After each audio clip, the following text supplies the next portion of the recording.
بسم الله الرحمن الرحيم. بسم الله والصلاة والسلام على سید الانبیاء والمرسلین. السلام علیکم ورحمۃ اللہ وبرکاتہ.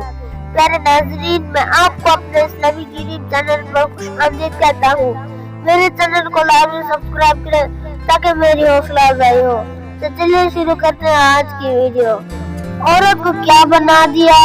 اسلام نے عورت کو کیا بنایا اور مغرب میں کیا بنا دیا؟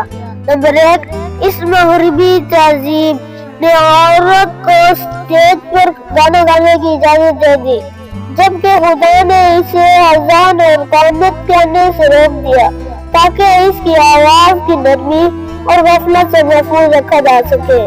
نمبر 2، کافروں نے اسے اسٹیج پر اداکاری کرنے کی اجازت دے دی، جبکہ اللہ تعالیٰ نے ان کو جمعہ کی نماز بعد نماز بھی فرض نہیں کی تاکہ عزت کو محفوظ رکھا جا سکے.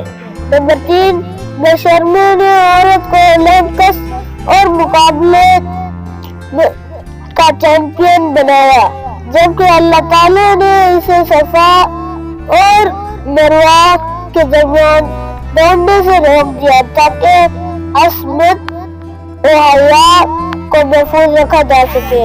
نمبر 4، وہ عورت کو کھیل دیکھنے اور کھلاڑیوں کی حوصلہ افزائی کے لیے اسٹیڈیم میں فضائی کے لیے اسٹیڈیم لے گئے، جبکہ اللہ تعالیٰ نے عورت کو دین کی جماعت کے لیے بھی جہاد پر نکلنے سے منع کیا تاکہ اس کی نسوانیت اور غفلت کو محفوظ رکھا جا سکے. السلام علیکم ورحمۃ اللہ وبرکاتہ.